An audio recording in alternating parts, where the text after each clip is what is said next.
Pues buenas noches a todos. Hoy tenemos el gran privilegio de contar con la presencia de don Demetrio, obispo emérito de Córdoba, y bueno, nos va a deleitar con una charla que pues rendirá en torno a la gracia, a la necesidad de la gracia y qué ofrece la Iglesia para estar en gracia y crecer en ella. Así es, ¿verdad, don Demetrio? Así es. Empezamos invocando la intercesión y la presencia de María, nuestra Madre, la Virgen de Fátima, a quien Proyecto de Amor Conyugal pues confía desde el comienzo pues todas las tareas, también esta de esta tarde, y lo hacemos pidiendo que ella, como buena madre, conoce nuestro corazón, pues lo abra a la palabra de Dios y a la explicación y a las luces que Dios nos pueda dar en este rato de reflexión, ¿no? Dios te salve María, llena eres de gracia, el Señor es contigo, bendita tú eres entre todas las mujeres y bendito es el fruto de tu vientre Jesús. Santa María, Madre de Dios, ruega por nosotros pecadores, ahora y en la hora de nuestra muerte. Amén. Pues mi saludo a todos los que en este momento estáis conectados. Me han dicho que sois bastantes por otro cauce. Yo no entiendo mucho de estos cauces, pero sé porque cuando predico luego lo trocean y llega a miles y miles y miles, ¿no? Eso lo constato y me lo hacen ver. Aunque no entiendo de estos medios, pero sí entiendo de una cosa, que la palabra, en este caso el ministerio del sacerdote, predicando la palabra de Dios, es eficaz y llega al alma y entra, como dice la carta a los Hebreos, la palabra de Dios es viva y eficaz, más tajante que espada de doble filo, que entra hasta los tuétanos. Pues le pido al Señor y a la intercesión de la Virgen María, que es oyente de la palabra, pues que todos los que en este momento o en otro momento en diferido podáis escuchar esta charla, os abráis a la palabra de Dios, que es el maestro interior. Él es el que os habla por dentro. Y yo no hago más que de altavoz exterior y pongo todo mi corazón para colaborar también y que esta palabra de Dios llegue hasta vosotros. Os saludo porque, tal como me han dicho, estáis siguiéndolo los tutores de Proyecto de Amor Conyugal. Sois ya matrimonios que habéis hecho un itinerario, una experiencia, no solo el retiro, sino después pues todo un seguimiento, y además estáis encargados de seguir y de acompañar a otros muchos matrimonios. Yo les he dicho ya varias veces a José Luis y Magui, pues que es una gracia, un don suscitado por Dios en nuestro tiempo para nuestros contemporáneos y para tantos matrimonios que a través del proyecto de amor conyugal han descubierto el plan que Dios tiene en vuestras vidas y con la gracia y la ayuda de Dios vais dando pasos para vivir vuestra propia familia, empezando por la unión conyugal y después la convivencia con vuestros hijos, etcétera, tal como Dios lo ha pensado. Esa frase la he escuchado muchas veces y vosotros también, y es muy importante porque Dios tiene un plan de amor para cada uno, para cada matrimonio, para cada hogar, para cada miembro de este hogar. Dios tiene un plan de amor.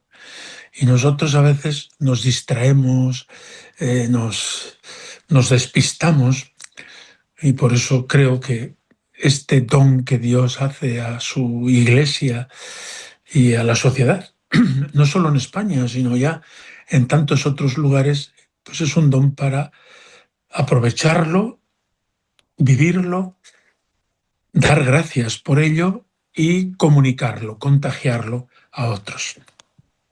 Después de este saludo, quisiera que abramos este rato de reflexión con la escucha de la palabra de Dios.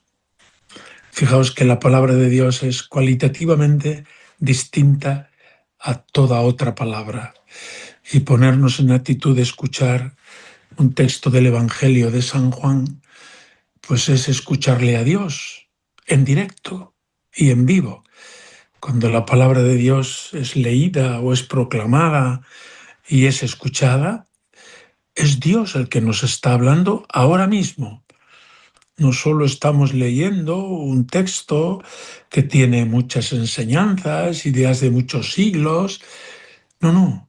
La palabra de Dios tiene esta eficacia, como la tiene de manera parecida la Eucaristía.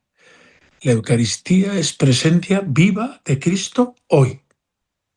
Y nosotros, cuando entramos en relación con Jesucristo en la Eucaristía, no entramos en relación con una cosa como del pasado, de antigüedad, como de museo, ¿no? Sino que entramos en relación viva, presente, de hoy, con Jesucristo vivo y glorioso, que nos da vida y que nos transmite su Espíritu Santo.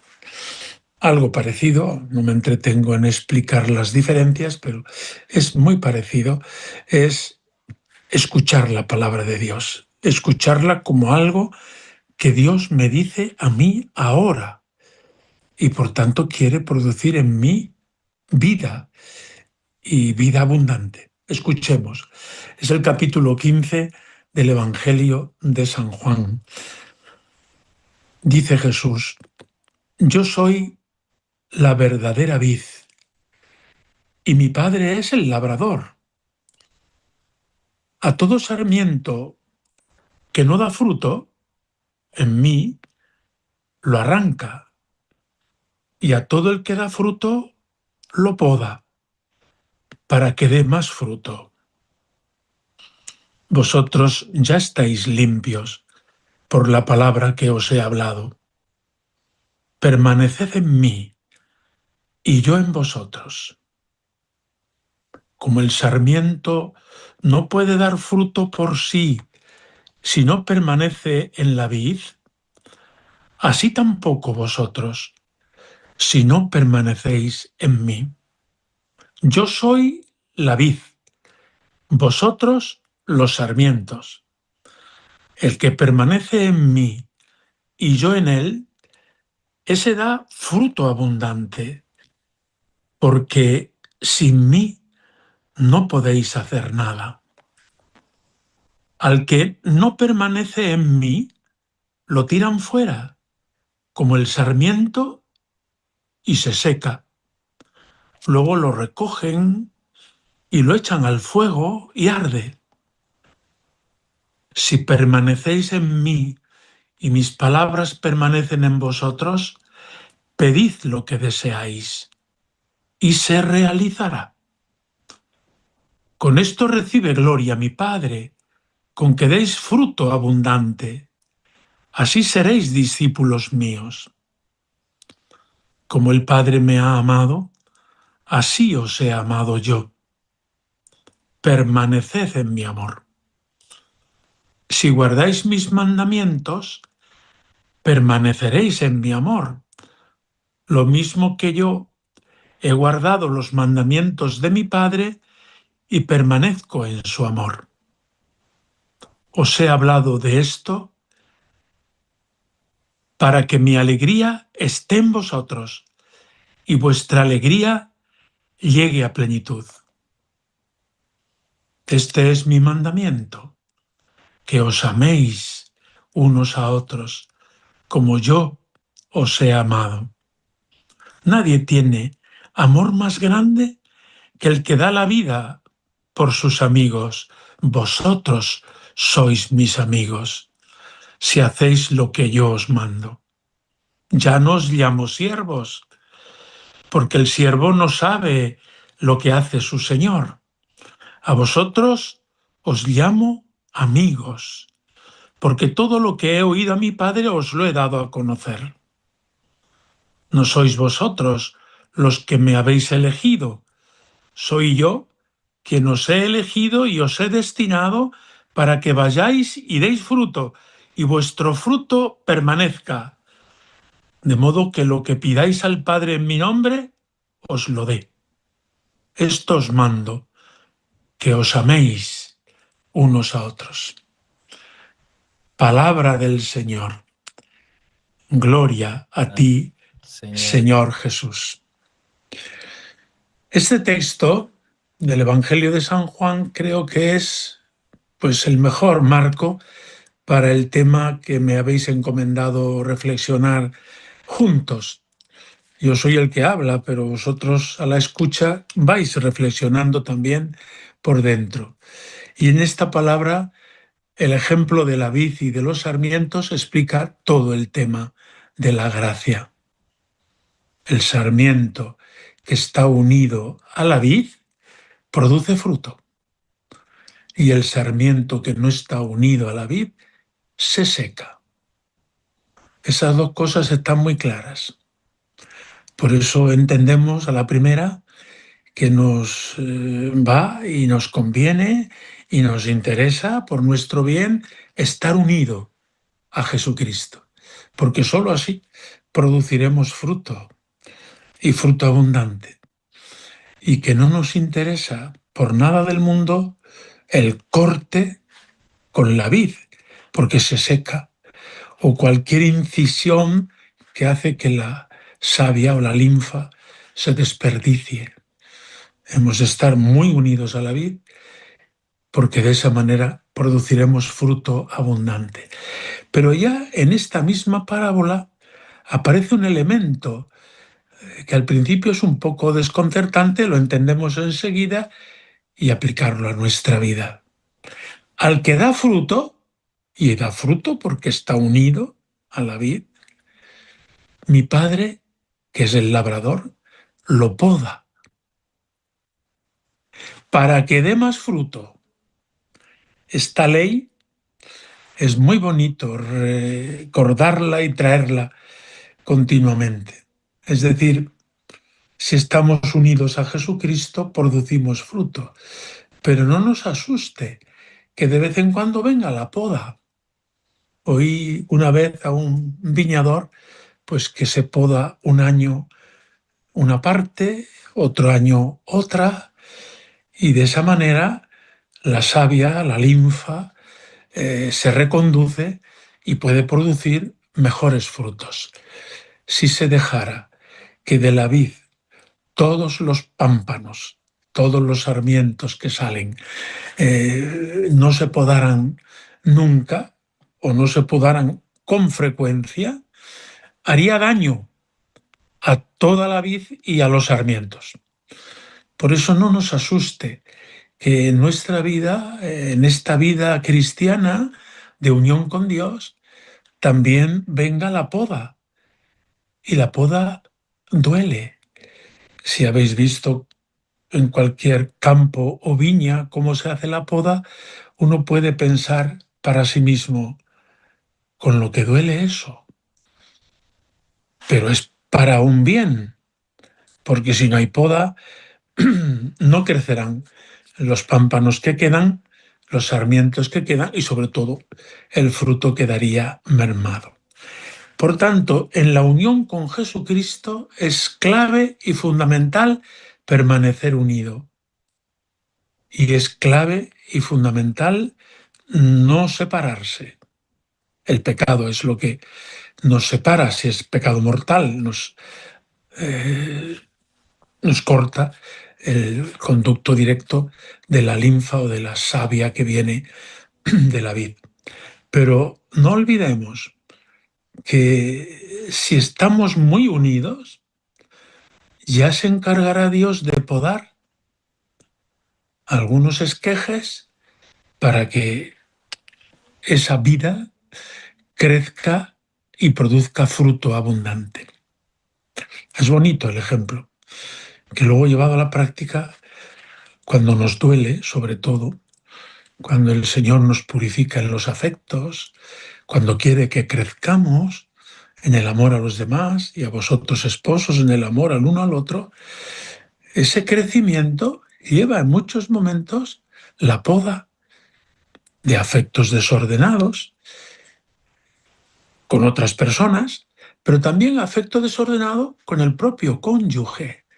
A veces uno en el amor pues quiere también ser dominante, quiere ser posesivo, posesiva, y tiene que ir purificando también todo eso. Y a veces lo hacemos por iniciativa de Dios, secundando lo que Él nos va sugiriendo, pero hay veces que no hemos sabido hacerlo o no hemos querido, y nos viene la poda para que ese amor que uno a otro los esposos se profesan y que es un amor que viene de Dios, crezca y produzca más frutos.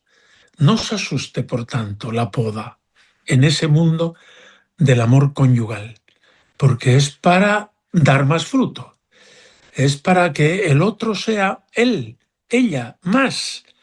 No se trata solo de satisfacer mi necesidad o sentirme querido o querida, comprendido o comprendida. No, todo eso está muy bien y Dios lo da en su momento. Pero la poda es un elemento esencial y fundamental del camino de la vida cristiana. La vid y los sarmientos. Creo que con esta lectura y su breve introducción, la que he hecho, nos da, digamos, ambiente para hacer algunas reflexiones del tema que me habéis pedido. Necesidad de la gracia. Claro, si no estamos unidos a Jesucristo, si no estamos unidos a la vid, no producimos fruto. Puede ser que todavía nos movamos. Cuando se corta la lagartija, todavía el rabo sigue moviéndose, pero ya no tiene vida, no tiene futuro, no tiene... Pues puede ser a veces que nos movemos, que vamos, que venimos, que hacemos en la casa, en el trabajo, fuera de casa, o donde estemos, o en el apostolado. No, no. Seamos veraces y sinceros con nosotros mismos. Si no estamos unidos a Jesucristo, no producimos fruto, por mucho que nos movamos. Y aquí de lo que se trata es de producir fruto. Se trata de que los demás crezcan y de que cada uno de nosotros crezca. Y para eso hay que estar unido a la vid y al mismo tiempo dispuesto a la poda.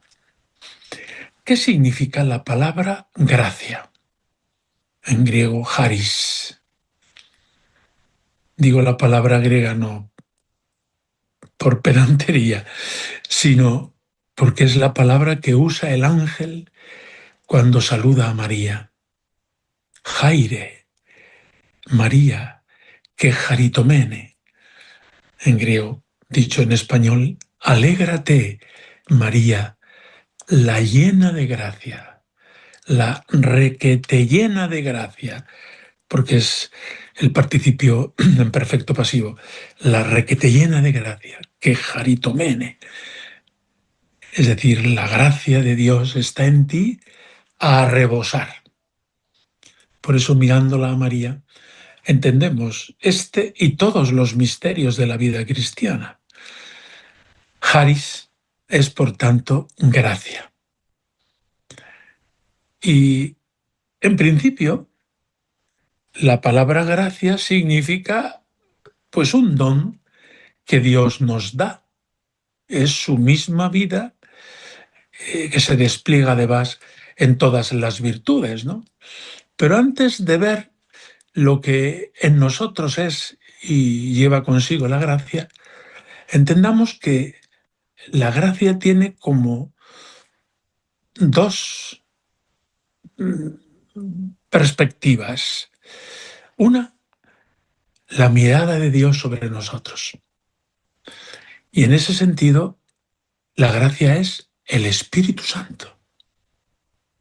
Cuando Dios nos mira con benevolencia y nos da su Espíritu Santo. Recordad aquel texto del Evangelio. Si un hijo le pide a su padre o a su madre un huevo no le va a dar un escorpión, o si le pide tal, no le va a dar una piedra. Pues si vosotros, que sois malos, muchas veces sois buenísimos, ¿no? Sabéis dar cosas buenas a vuestros hijos, ¿cuánto más vuestro Padre del cielo no dará el Espíritu Santo al que se lo pida? Por tanto, todo este mundo de la gracia, visto desde la perspectiva de Dios, es el don del Espíritu Santo. Es lo que llamamos en teología la gracia increada, porque Dios es increado. Pues Dios, cuando nos mira con benevolencia, no se conforma con darnos algún favor, algún consuelo, alguna ayuda. No, no. Dios, cuando nos mira y nos mira continuamente con amor, nos da el Espíritu Santo. Por tanto, el primer significado de la palabra gracia es el Espíritu Santo. Es la gracia increada que Dios da generosamente y continuamente a cada uno de sus hijos, sobre todo si lo pedimos. La oración, que es uno de los medios para alcanzar la gracia, no es para recordarle a Dios algo. Dios tiene muy buena memoria. Ni es porque Él sea tacaño en concedérnoslo. Pedirle a Dios que venga sobre nosotros el Espíritu Santo y todas las demás gracias concretas que podamos pedirle, lo hacemos para que nuestro corazón se disponga a recibir lo que Dios ya quiere darnos y que muchas veces lo ha condicionado a que se lo pidamos. Por tanto, pidamos, porque Dios nos quiere conceder, mucho antes que nosotros se lo pidiéramos, aquello que le estamos pidiendo. Viene siempre una dificultad, que vuestros hijos, sobre todo si son pequeños y adolescentes o jóvenes, preguntan, pero yo pido y no me lo da. Es decir, Dios a veces retrasa la concesión. Comenta San Agustín que Dios actúa así para irnos preparando a lo que nos quiere dar, porque cuando pedimos a Dios algo, no cambiamos la voluntad de Dios, sino lo que Dios hace es cambiar la nuestra. Nosotros le podemos pedir una gracia que necesitamos, pero resulta que Dios nos está dando mucho más por otro lado, o en otro sentido, o en otro aspecto. Señor, le decimos muchas veces, dame paciencia.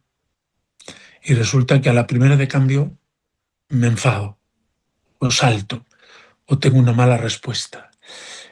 Y luego cuando me examino y digo, pero si le está pidiendo yo a Dios que me dé paciencia con mi marido, con mi mujer, con mis hijos, y ya lo he estropeado, porque me he enfadado.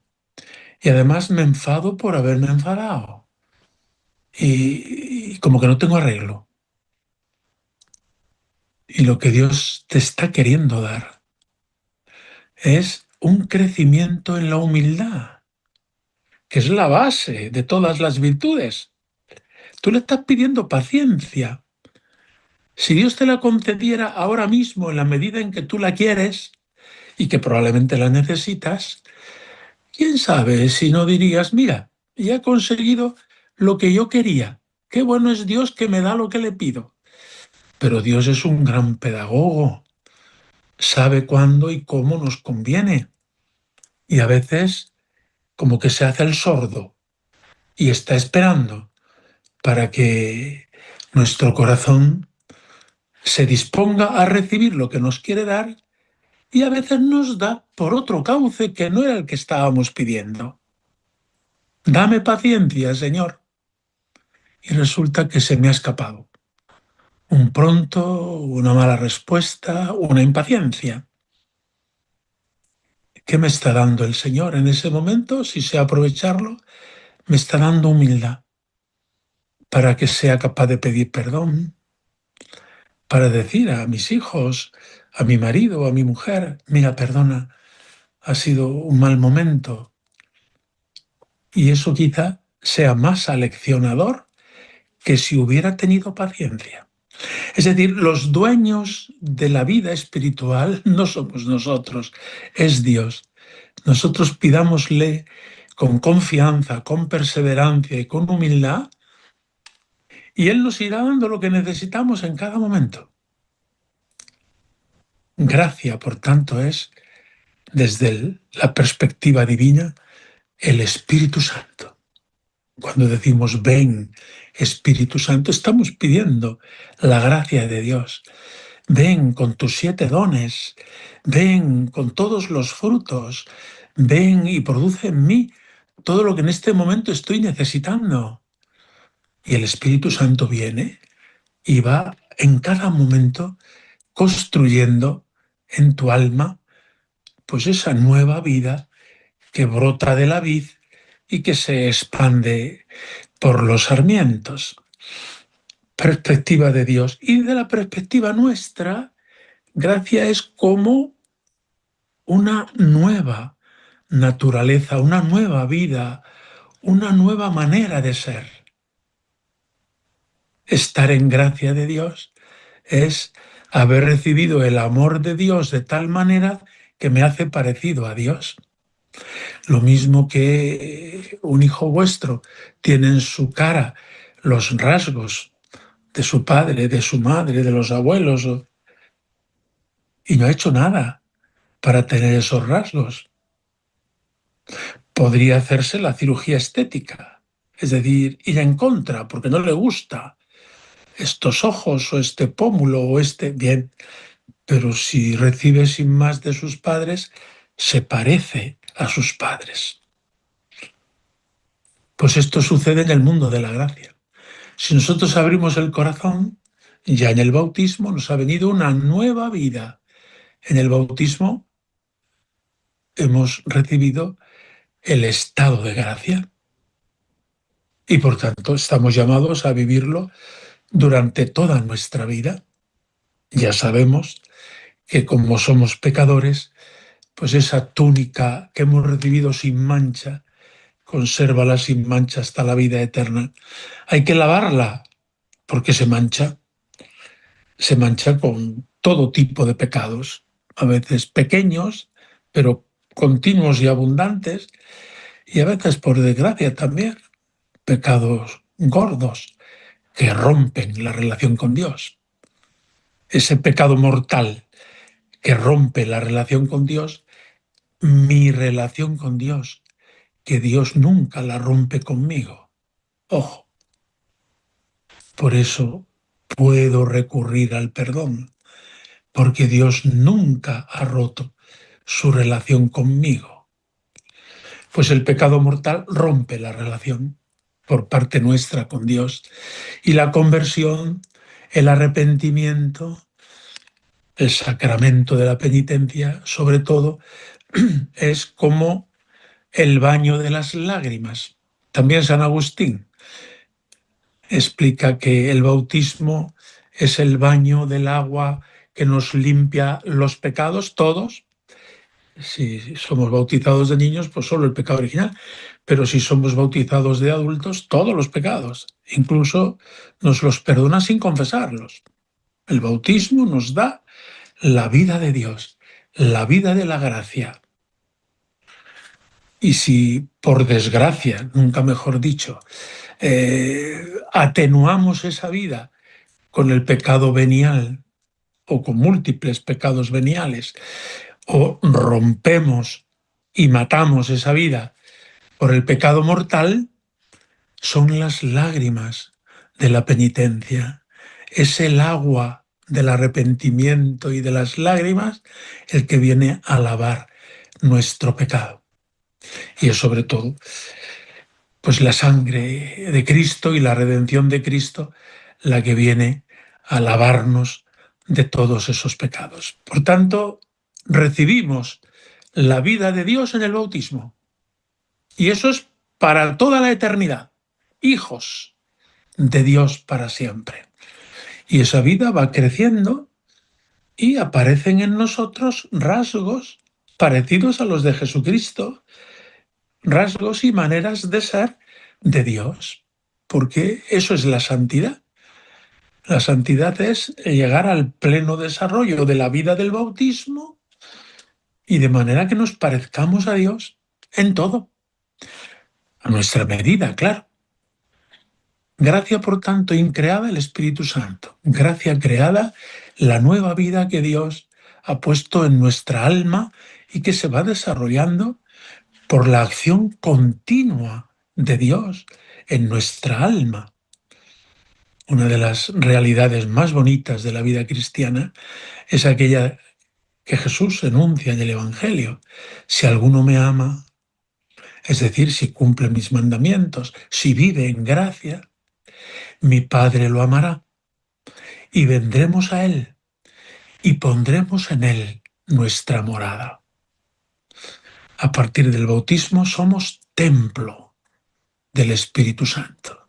Las tres personas divinas viven en el alma del justo, en el alma del que está en gracia de Dios.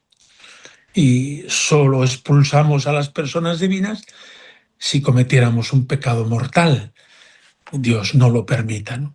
Y si por desgracia lo cometemos, volvamos cuanto antes al sacramento del perdón para que en nuestra alma habiten las tres personas divinas. Pero están ahí no como un objeto de museo, no como tengo yo mis libros en la estantería para cuando hagan falta, no. Las tres personas divinas están en el alma activas, superactivas, están continuamente impulsando la mismísima vida de Dios para que salga pues en mi mente, en mi corazón y en mi sensibilidad y en toda mi existencia. Una vida de gracia no es una cosa, es una vida de relación con las tres personas divinas que viven en mi alma por la gracia santificante y que desde mi alma están continuamente impulsándome al bien.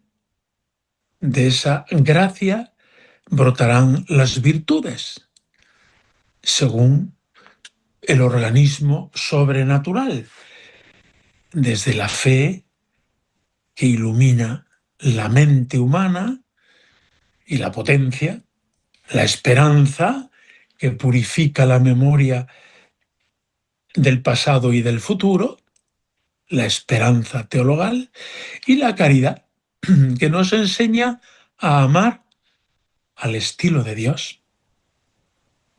Dios ama de otra manera. Nosotros los humanos somos capaces de amar, pero muchas veces amamos por la cuenta que nos tiene, por el intercambio, y no es malo eso, pero la manera de amar a Dios es otra, es pura donación, continua donación. Y si pide nuestra respuesta, no es porque Él la necesite. Si Dios pide nuestra respuesta, es porque nos quiere. Es cuando un padre y una madre quieren que su hijo actúe bien. Puede ser, sí, porque es una satisfacción, pero sobre todo la satisfacción es verle crecer, ver que es capaz, ver que supera las dificultades, ver que va creciendo.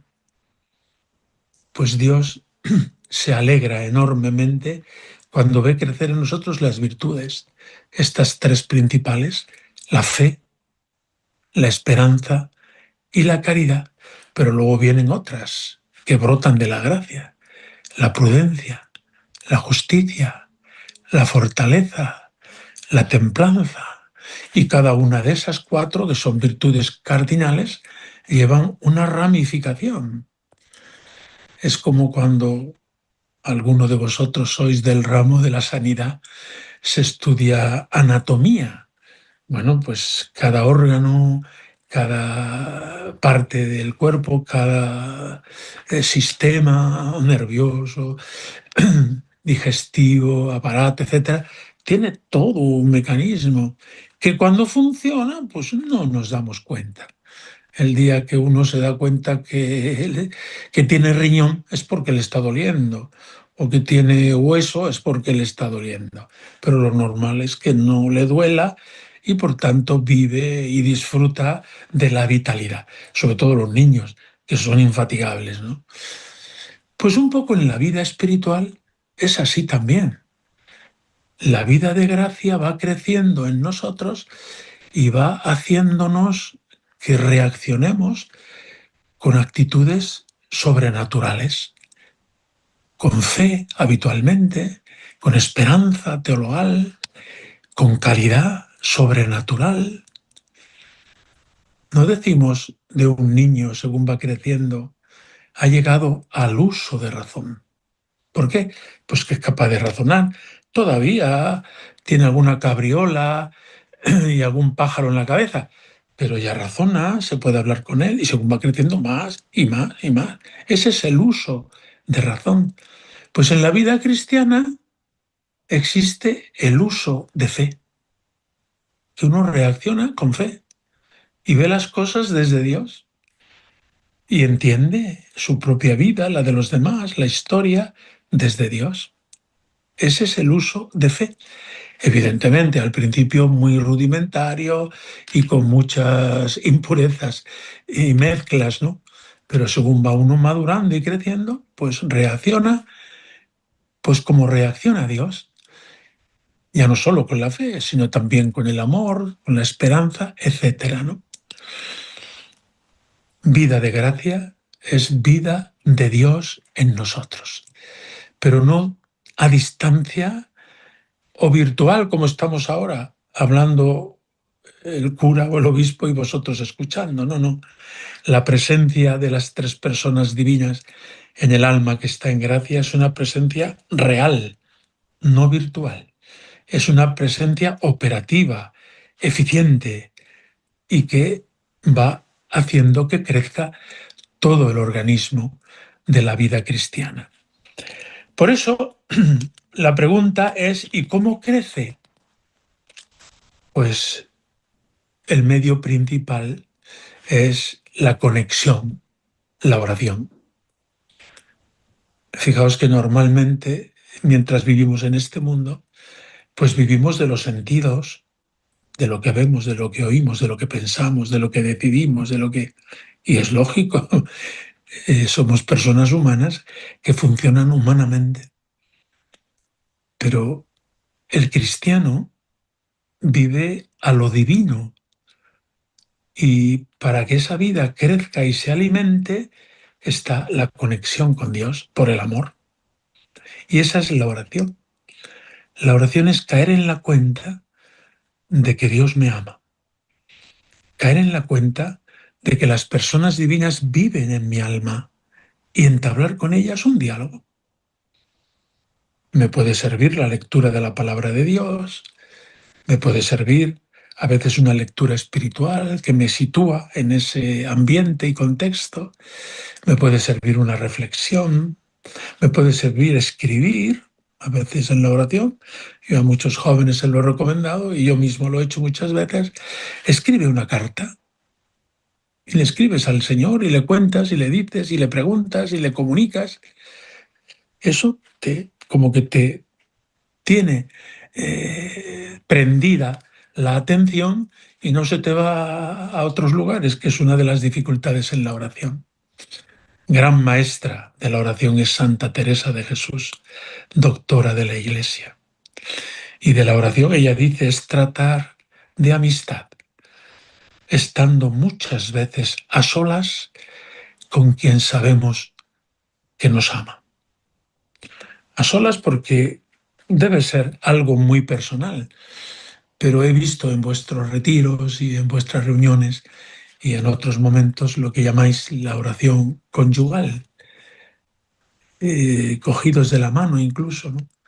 Y hacer una oración compartida y os ayude a transmitir el uno al otro y abrirse los dos a la acción de Dios. Me parece una cosa muy bonita, pero no siempre puede hacerse y eso no excluye pues que tengáis ratos a solas, a solas con el Señor. Tratar de amistad es tratar de amores. con quien sé que me ama.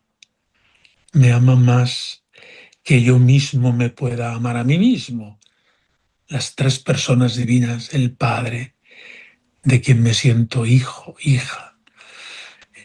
Jesucristo, el Hijo, que es Dios y hombre, que es el esposo, el que se me ha dado como ayuda adecuada, porque no es bueno que el hombre esté solo. Y Dios Padre nos ha dado una ayuda adecuada en su Hijo Jesucristo. Él es el esposo de mi alma, de mi vida, es el amor de mi vida. Así lo debe entender todo cristiano y adulto, también todo casado, porque Jesucristo, que es el esposo que nunca falla, te da a través de tu cónyuge esa presencia, esa ayuda, incluso sensible, que necesitas, esa ayuda adecuada. Pero la ayuda adecuada, principal y fundamental, es Jesucristo. Relación con Él, sobre todo en la Eucaristía, en donde Él me da hasta su propio cuerpo y su propia vida, como un esposo se entrega a su esposa, como una esposa se entrega a su esposo. Y entabla una relación con el Espíritu Santo, que no es una cosa, el Espíritu es una persona, y con esta persona trato con una, con otra, y cuando termino con una sigo con la otra, y luego con la otra. Por eso un cristiano que va viviendo una vida cristiana en crecimiento no debe sentirse solo,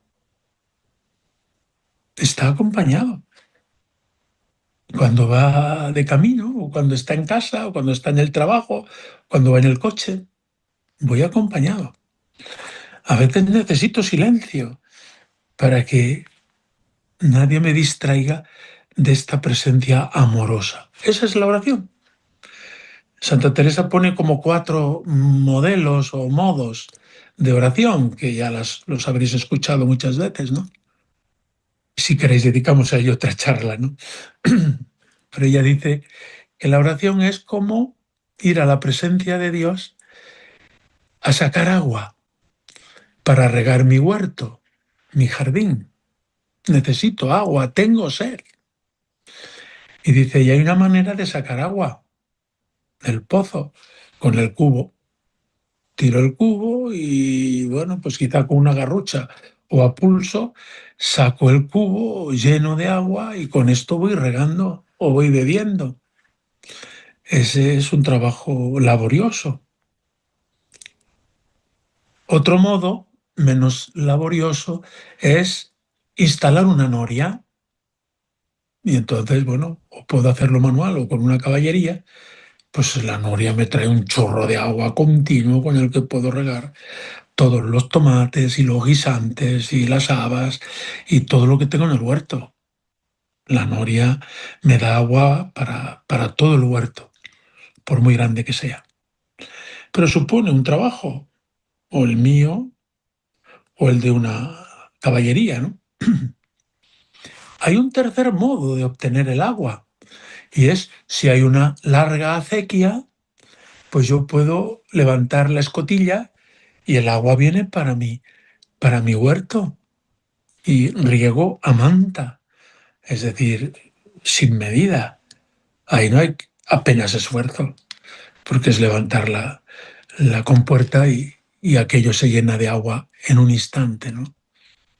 Y hay un cuarto modo de obtener agua, la lluvia. Todos nos apuntamos al cuarto modo, claro.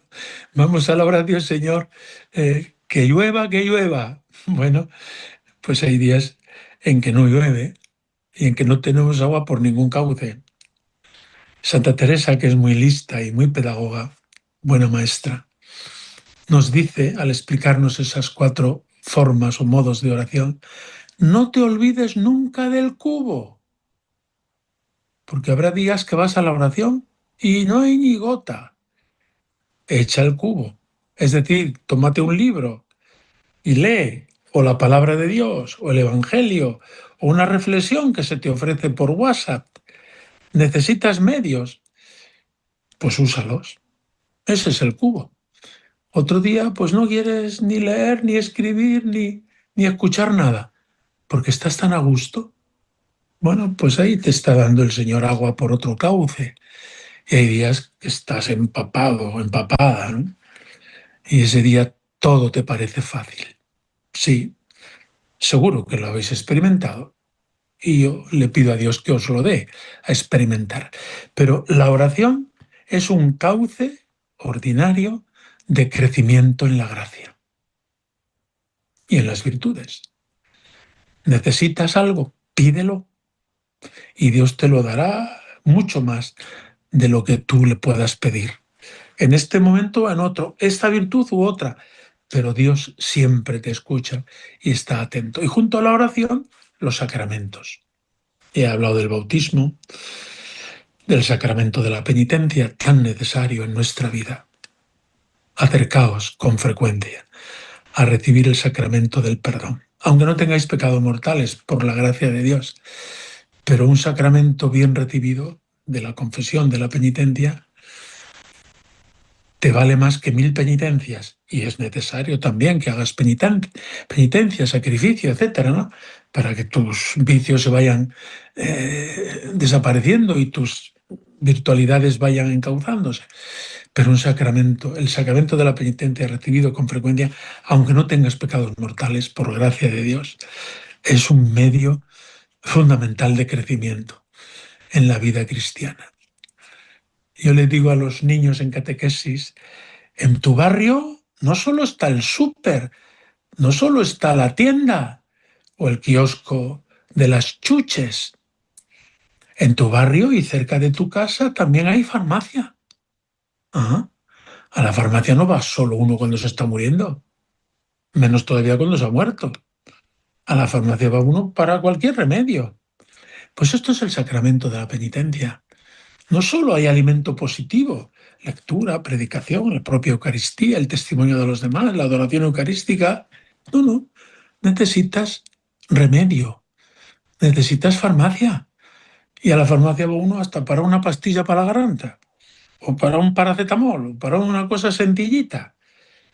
Pero la farmacia es necesaria. ¿Por qué nos ponemos enfermos? El sacramento del perdón es necesario para los pecadores, que somos tú y todos los que estamos escuchando en este momento. Bautismo, sacramento del perdón, sacramento de la Eucaristía. Eso es para otra charla entera, ¿no? Acercarse al sacramento de la Eucaristía. Es Cristo vivo. La misa no es una cosa, no solo es un acto, es Cristo vivo. Y es un encuentro personal con Jesucristo vivo, Jesucristo esposo, Jesucristo que se me entrega, se me da en alimento y entra hasta el fondo de mi alma y me transforma desde dentro y me va metabolizando en Él. Esa palabra metabolismo, una palabra griega, sabemos todos para qué se emplea en las dietas, pues la usan los santos padres, San Agustín, por supuesto, y otros muchos santos padres, la usan para hablar de que no soy yo el que metabolizo a Jesús, sino que es Él, en la Eucaristía y en la comunión, el que me metaboliza a mí y me va haciendo cada vez más Cristo, parecido a Él, que es el Hijo, ¿no? O el sacramento de la confirmación, es el don del Espíritu Santo, pero no solo puntual, sino se da una sola vez para toda la vida y es fuente permanente de todas las gracias, las virtudes, los dones del Espíritu Santo. Precioso poder hablar y explicar cada uno de esos dones. Por tanto, la oración, los sacramentos y el ejercicio de las virtudes en la misión que Dios nos ha encomendado. Un padre de familia, un esposo, se santifica ejerciendo su tarea, la misión que Dios le ha encomendado de esposo y de padre. Una esposa y madre de familia se santifica en el ejercicio de esa tarea, buscando cómo complacer el uno al otro y ayudarle a que crezca en la virtud. Y lo mismo a los hijos, pues que se expresa también pues con cariños humanos, con formas humanas, pero el sacramento del matrimonio que está ahí, pues es un sacramento que santifica a los esposos y los convierte al uno en esposo del otro y al otro en esposo del uno. Oración, sacramentos y ejercicio de la misión que Dios nos ha encomendado a cada uno según la vocación a la que le ha llamado, ¿no? Bien, quedan muchas otras cosas y termino un poco pues comentando que la vida de gracia no es encefalograma plano y siempre igual. Es una vida y como toda vida está en crecimiento y tiene etapas. Es la etapa purgativa, la etapa iluminativa y la etapa unitiva. Esto lo hacen los autores espirituales, ¿no?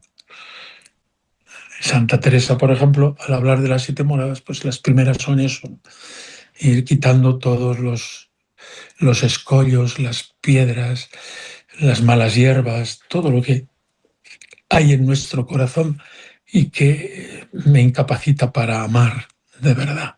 Amar a Dios y amar al prójimo, amar lo que tengo a mi alrededor. Es la purgativa o la purificativa, una etapa de la vida que no termina nunca. Siempre hay que volver a esa purificación, pero hay etapas en que es más intensa y en otra menos, etcétera, ¿no? O la vía iluminativa, es decir, crecemos porque Dios nos va dando luces. El Espíritu Santo nos ilumina, le invocamos y viene en nuestra ayuda. Cuando leemos la palabra de Dios, el propio Jesucristo nos enseña y el Espíritu Santo nos lo hace entender por dentro. Y la vía unitiva es lo que llaman los autores espirituales ese matrimonio místico, la unión parecida al matrimonio en que vivís los casados, pero aplicado a la vida espiritual. Dios quiere unirse a cada uno de nosotros en un matrimonio espiritual en donde su amor y su corazón se fusione con nuestro corazón para toda la eternidad. En el cielo solamente será esta vida unitiva, que ya Dios nos la anticipa en muchos momentos, después de comulgar, en un rato de oración, en tantos momentos, Dios nos produce esa gracia de unión, de amor, que nos estimula pues para ir purificando todo lo que en nuestro corazón estorba y para acoger nuevas gracias y nueva vida que Dios nos vaya dando. Creo que por el tiempo estoy llegando al final. Temas hay muchos, porque lo que he hecho ha sido esbozar lo que es la vida de la gracia, que es la vida de Dios en mi alma, la vida de Dios en mi hogar y en mi familia, la vida de Dios que desde dentro me empuja continuamente al crecimiento y me lleva a la santidad. Esa es la gracia. Fijaos, y lo repito muchas veces esto, que la acción de Dios en nuestra alma, por esa presencia de las 3 personas divinas, es más potente que todos nuestros defectos, que todas nuestras tentaciones, malas tendencias, vicios. Dios es más poderoso y Dios vencerá en nuestra vida. Nos llevará a la santidad plena, superlativa. Eso esperadlo, todos. Y unos a otros esperémoslo y ayudémonos a eso. Porque para eso hemos nacido, para ser santos, para parecernos a Dios y para disfrutar de Dios ya en este mundo abundantemente y por supuesto en el cielo para siempre. Pues que Dios os lo conceda. La bendición de Dios Todopoderoso, Padre, Hijo y Espíritu Santo, descienda sobre vosotros y os acompañe siempre. Muchísimas gracias, don Demetrio. La verdad que una verdadera gracia el haber recibido esta charla, con qué entusiasmo, alegría, qué luz también nos da para poder seguir en este camino también de tutores con matrimonios. La verdad que, bueno, pues se lo agradecemos enormemente también, ¿eh? Además, con qué sencillez también nos lo transmite, que eso nos da también muchísima naturalidad y esperanza en este camino, ¿eh? Pero bueno, entre todo, pues alguna pregunta sí que hemos recibido. Creo que ha habido en algún matrimonio, pues en algún matrimonio o en la cercanía del matrimonio ha habido algún fallecimiento dentro dentro de algún matrimonio cercano, ¿no? Y entonces nos dicen, la muerte de un ser querido, de una persona o bien del esposo o de una persona joven, pues más bien hijo o así, esto podemos interpretar también como que es una poda para dar mejor fruto. Sin duda. Dios no hace las cosas por casualidad.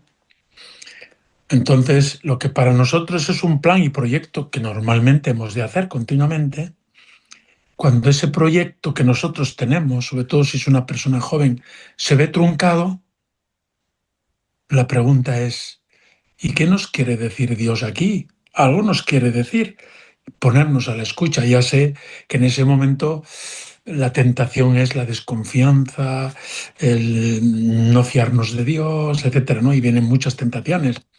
Pero tal como se pregunta, la respuesta es indudablemente. Cuando sucede cualquier cosa de estas, Dios está ahí, en el sentido positivo, queriéndonos dar un mensaje. Y nos lo da, normalmente. ¿A cuánta gente?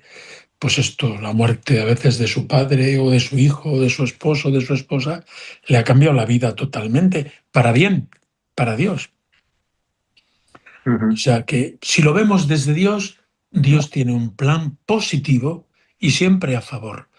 Yo diría, Dios nunca nos castiga con cualquiera de estos acontecimientos, que a veces nosotros lo interpretamos mal y decimos, Dios le ha castigado. No, Dios no es así.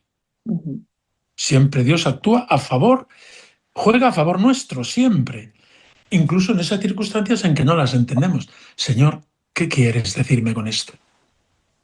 Muy bien, muchas gracias.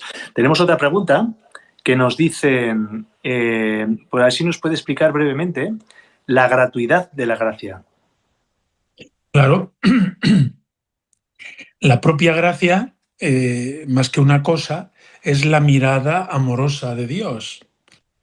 Y Dios me ama, te ama, sin que yo haya hecho nada antes.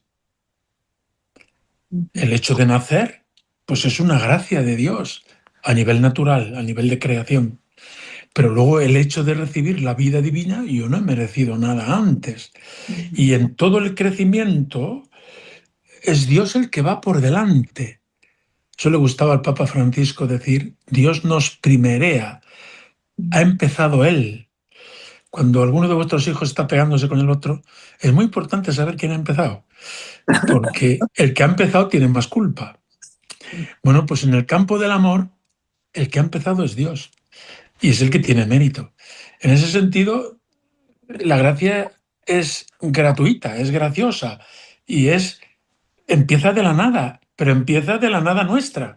Dios siempre nos ama sin haber hecho nosotros nada previamente, pero esto además durante todos los momentos de nuestra vida, hasta la gloria.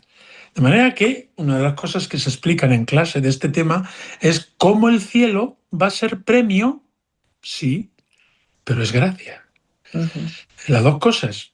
Vosotros lo sabéis hacer con vuestros hijos, que a veces le dais un premio, pero al mismo tiempo es mayor de lo que, o es desproporcionado. O sea, no me entro en más explicaciones, pero la gracia es gracia, quiere decir que va por delante y nos desborda.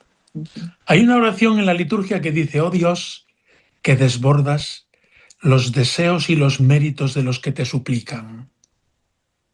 Desbordas los deseos y los méritos de lo que se suplican. Y a partir de ahí le pedimos, qué sé yo, lo que sea, con todo atrevimiento. Si tuviéramos que pedirle a Dios solo aquello que merecemos, andamos apañados. Sí. Nos preguntan don Demetrio.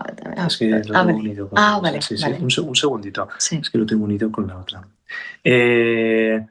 Bueno, ha estado hablando durante la charla sobre que seamos constantes y que seamos que pidamos al Señor, ¿no?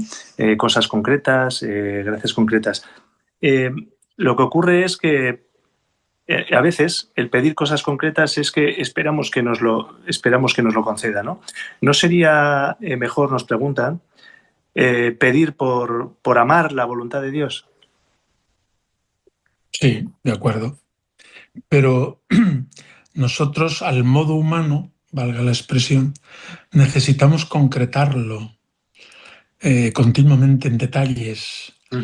Yo diría, no basta que un esposo le diga a su esposa que la quiere, tiene que demostrárselo en datos y hechos concretos, o viceversa, o cuando se pide. Es decir, es verdad que podemos pedirle a Dios, concédeme amar tu voluntad. Sí, eso está muy bien pedido, pero también puedo pedirle la lluvia que necesitan mis campos y la salud que necesita mi hijo o mi hija y la conversión. Y puedo pedir, pues que no llegamos a fin de mes y puedo pedirle cosas muy concretas, siempre que diga el Padre Nuestro, hágase tu voluntad, no la mía, tú sabes lo que a mí me viene bien, pero el que concretemos nunca es malo, con tal que sepamos que esa concreción no se va a cumplir al pie de la letra, que a veces sí que se cumple.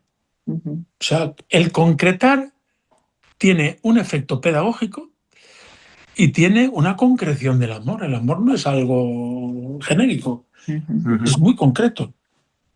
Pues esto las mujeres sobre todo lo entienden, porque la psicología femenina es muy detallista. Por tanto, en la oración entienden perfectamente que yo pida a Dios lo que yo necesite. Siempre le digo, Señor, si me conviene o si le conviene, si es tu voluntad, si es tu momento, pero cosas concretas me parece muy bien que pidamos. Será una pregunta de un hombre, seguro. Puede ser. Nos quedan 3 preguntas. ¿Tiene tiempo? Yo sí, toda la noche. Vale.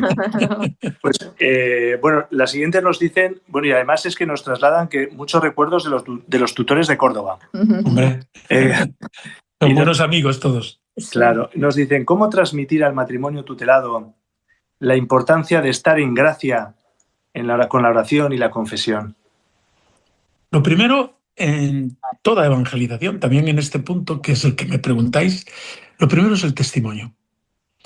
Es decir, si yo transmito cuando hablo el aprecio que tengo a la Eucaristía, el que me está escuchando se le contagia. Si yo transmito la belleza de la gracia y de vivir en la onda de la relación con Dios, el que me escucha se contagia. O sea, creo que lo primero de todo, ¿cómo transmitir al matrimonio tutoriado la importancia de la gracia? Pues porque cuando lo hablo me sale por los ojos. Primer aspecto. Y luego, pues de vez en cuando tendré que hacer una explicación también a la mente, ¿no? Y bueno, pues hay libros, hay catecismos, hay que se puede buscar y se puede explicar, ¿no? Pero yo creo que Jesucristo, en el ejemplo que nos ha puesto y con cuya lectura he comenzado, es muy expresivo. Si no estamos unidos a la vid, no producimos fruto. Así es. Muy bien, pues muchas gracias. Sí. Otra pregunta es, ¿qué les diría a aquellos que sienten, esto se refiere a muchos de los matrimonios a los que tutelamos, pues dicen, ¿qué les diríamos a aquellos que sienten que no son dignos de recibir la gracia? Bien por lo que han ido haciendo a lo largo de su vida, por esos pecados que no se perdonan ellos, etcétera, etcétera, ¿no? Están en lo cierto. O sea, no somos dignos, lo decimos todos los días al comulgar. Señor, yo no soy digno de que entres en mi casa, pero una palabra tuya basta para sanarme. Es decir, que la persona se sienta indigna me parece lo normal. Yo creo que si de algo pecamos, entre comillas, es de la falta de vergüenza delante de Dios.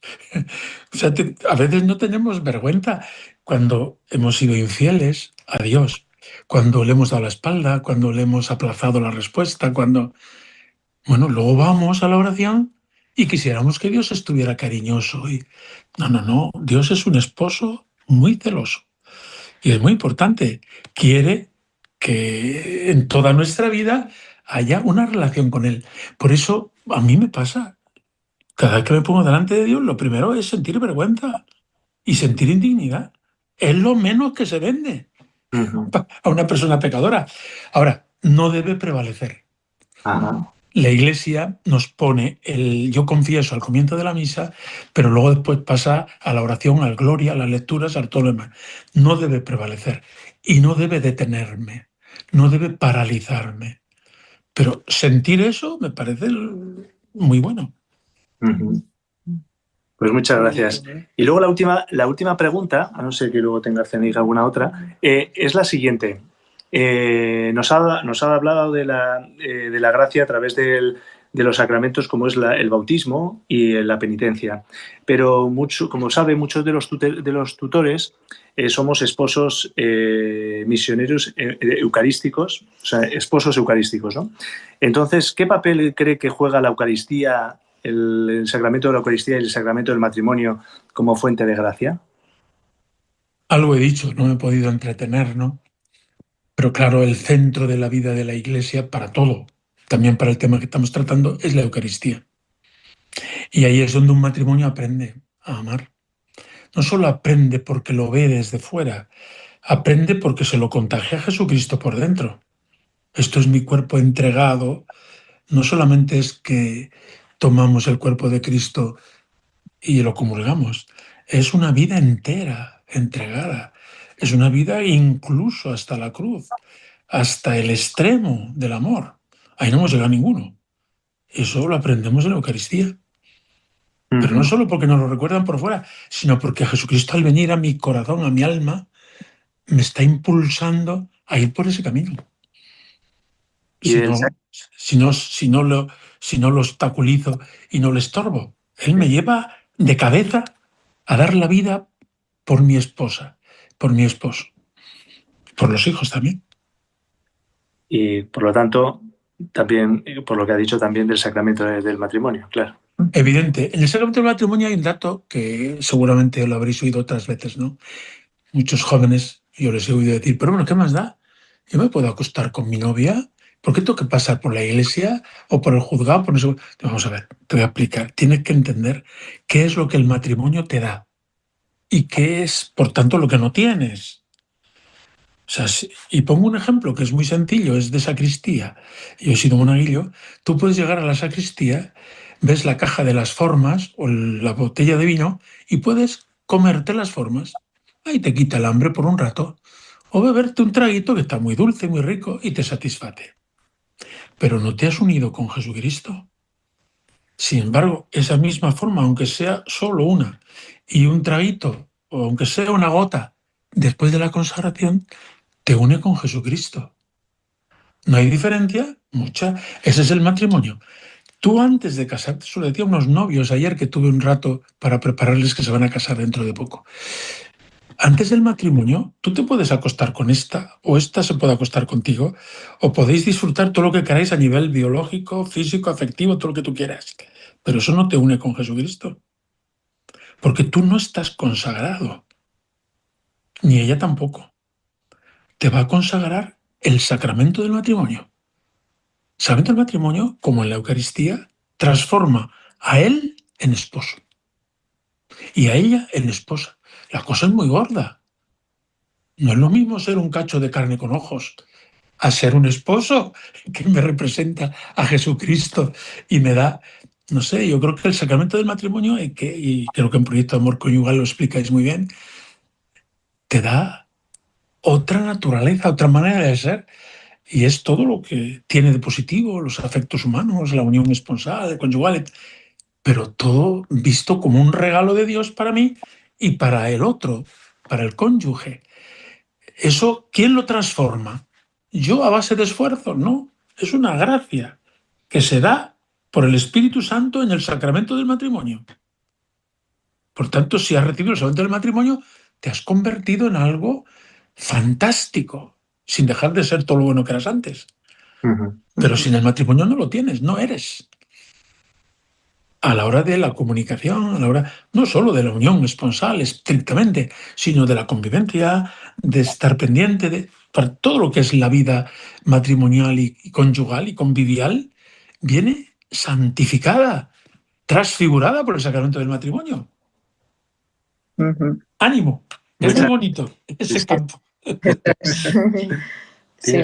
No, pues es que la última pregunta que me ha llegado a mí, don Demetrio, era esto mismo, a través del sacramento del matrimonio, cómo potenciar o cómo hacer crecer la gracia gracias a este sacramento. O sea que ya lo está. Es lo que acabo de decir. Lo que acaba de decir, por eso. Sí. Oye, pues la verdad que muchísimas gracias. Nos ha unido mucho a usted esta charla. Nosotros somos de Vitoria y queremos mucho a nuestro obispo, don Juan Carlos Elizalde. Pero sí que es verdad que si en algún momento coincidimos con usted, me va a permitir que le dé un abrazo. Bueno, es un gusto conocerlo. Soy muy amigo de don Juan Carlos. Nos conocemos desde que él era rector de Roncesvalles. Sí. Tenemos una larga vida ya él. Yo más todavía que él. Pero bueno, que le dais saludos cuando le veáis. Pues de su parte. Es un buen amigo y es un buen obispo. Sí, muy bueno. Sí, desde luego. Sí. Pues me alegro de haber estado con vosotros. Hasta la próxima. Don Demetrio, un placer. Un placer. Pues muchísimas gracias.